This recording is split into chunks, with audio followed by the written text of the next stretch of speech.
At 8:47 hours, 3 Iranian fast attack craft departed Bandar Abbas naval base and turned directly toward the USS Dwight D. Eisenhower, a nuclear-powered aircraft carrier with 5,200 Americans on board, conducting routine operations in the Strait of Hormuz.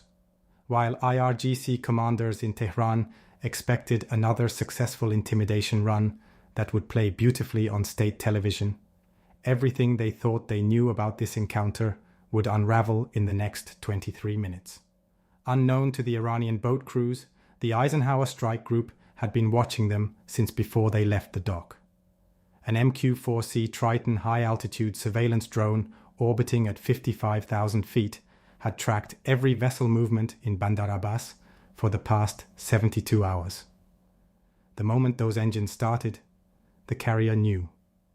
And by the time the boats cleared the harbor, every ship in the formation had already shifted to a posture the IRGC had never seen before.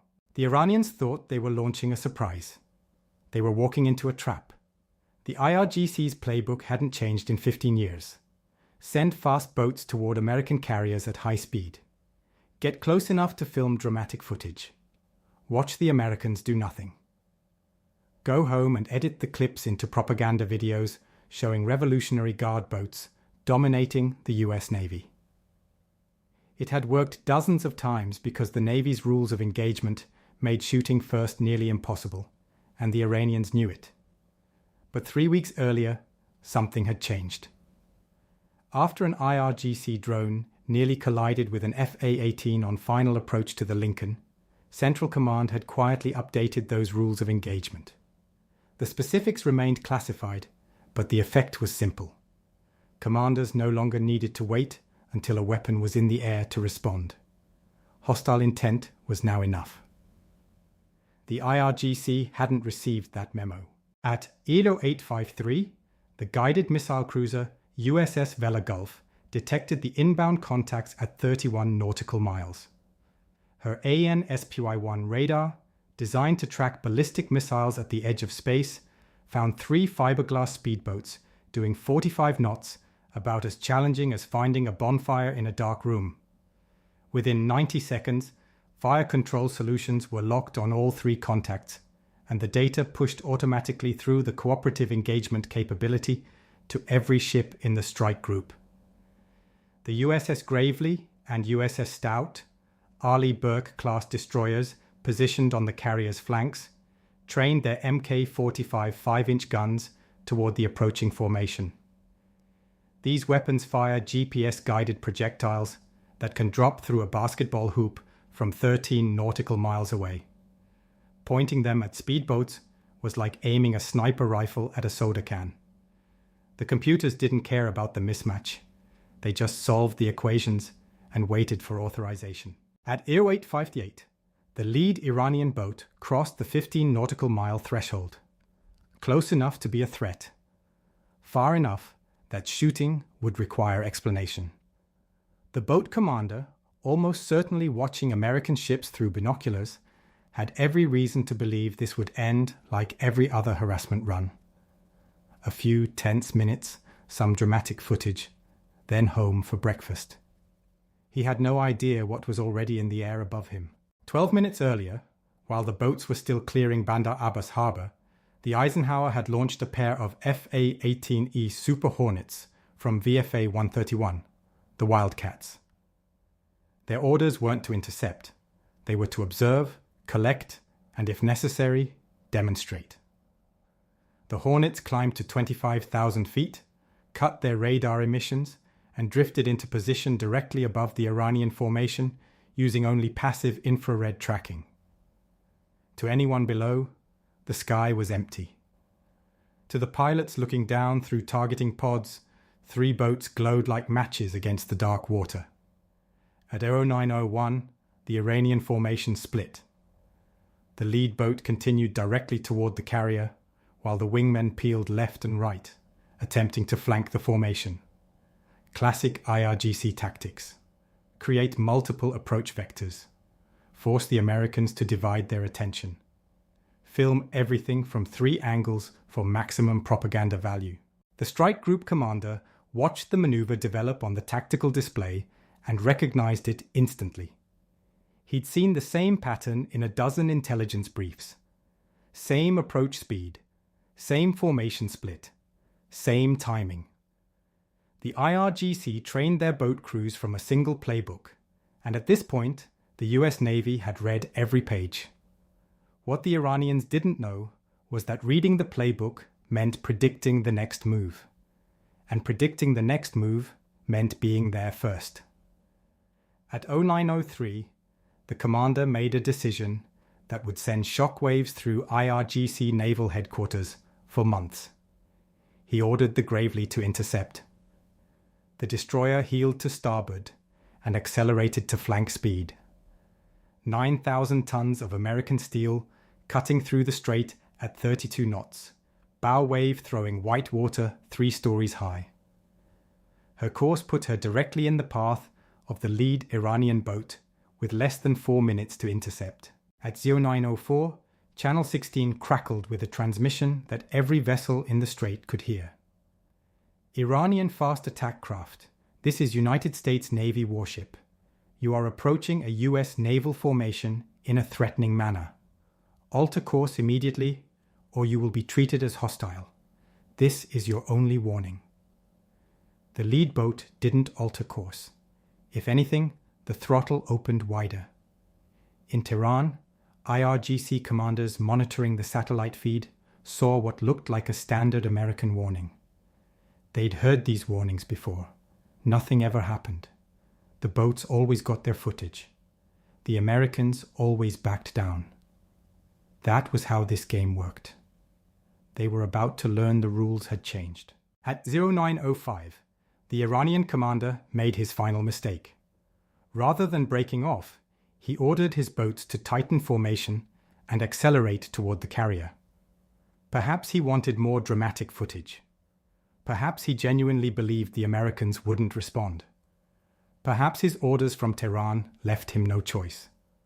Whatever his reasoning, the tactical picture shifted from harassment to hostile approach in a single radio transmission. At 0906, the Gravely's forward gun mount rotated 15 degrees. Her Mk-38 chain guns, 25mm automatic cannons capable of shredding fiberglass hulls the way a wood chipper processes branches, tracked the lead boat with mechanical precision. Above the formation, the 2 Super Hornets descended to 8,000 feet and lit their targeting radars for the first time. The Iranian boats suddenly had 2 fire control radars painting them from above and a destroyer closing from ahead. Their radar warning receivers, which had been silent for the entire approach, erupted with threat tones. The effect was immediate. At 0907, the flanking boats broke formation.